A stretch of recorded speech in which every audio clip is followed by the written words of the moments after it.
Look at the size of this itty bitty spider right here. He's so small. Well, small spiders really has nothing to do with what I'm talking about today. You probably saw the title and the thumbnail of this video, so I'm just gonna dive right in. A couple weeks ago, somebody asked me how to choose the best high yield savings account for them.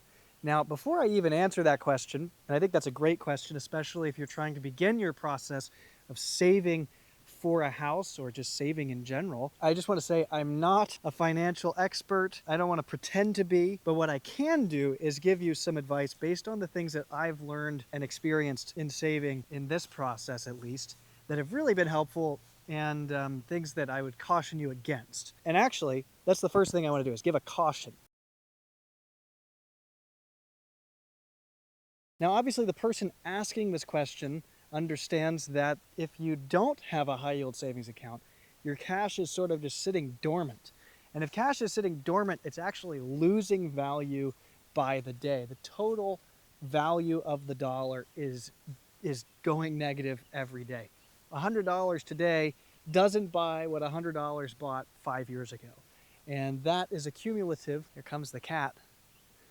That is accumulative by a lot when you start just saying, well, your money is sitting in an account or it's sitting in cash. It's not gaining anything. It's not working for you.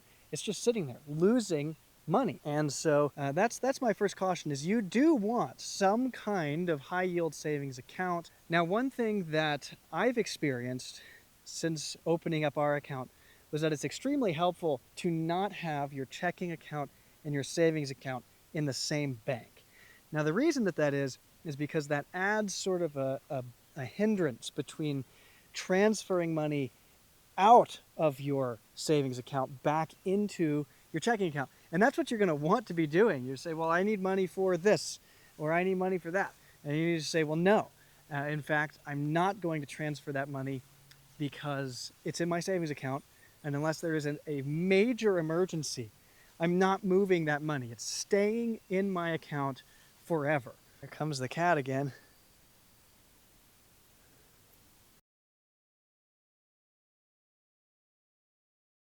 Another thing to consider is the percentage of yield you'll be making in that high yield savings account. Now, of course, recently, percentages on interest have been so low. In fact, every month, I think, since I opened my account, it's been going down. And so that's something to look for, but it's not everything. I think some accounts offer like 1%. Other accounts might offer up to 4% if you're lucky these days. I think when I opened mine, it was at 4.2. Now it's at like 2.95 or something. So it really varies significantly depending on what's going on in the world and what kind of account you have.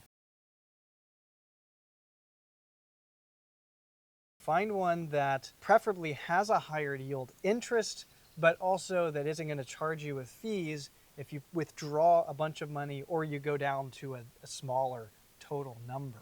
And then I have one more thought for you before I close out this video in terms of deciding which bank account is right for you. And that is, you may find it helpful to actually have a checking account at a local bank that you can get to very easily to either deposit checks, to cash, like withdraw cash, to do all of your banking in person. I really like having that available and accessible. So I have my checking account at a local bank that I can trust, that I can rely on. And then my savings account is actually online completely. I have no access to it at all outside of having to wait 4 or 5 days for a transfer to happen back into my checking account to go then withdraw the money from my bank. So there are multiple steps in order to actually take money out of my account. And that actually saved my wife and I thousands of dollars a few weeks ago because we wanted to go buy a truck, which we still might do.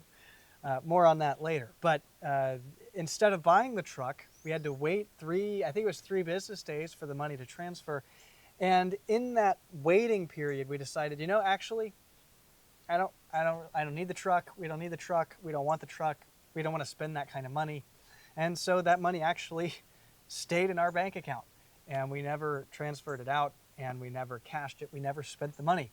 And so for you, as you're tempted to buy something, whether it's a vehicle, whether it's an expensive new phone, whether it's a new device, whatever it is, could be anything.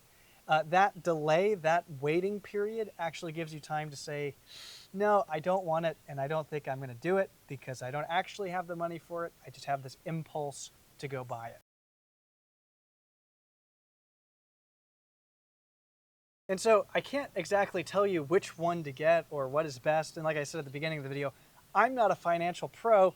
I don't know anything. I'm just giving you advice based on what we've experienced in our own personal lives, the things that we've taken away from having these high yield savings accounts. And I'm just relaying that to you. Maybe that's helpful.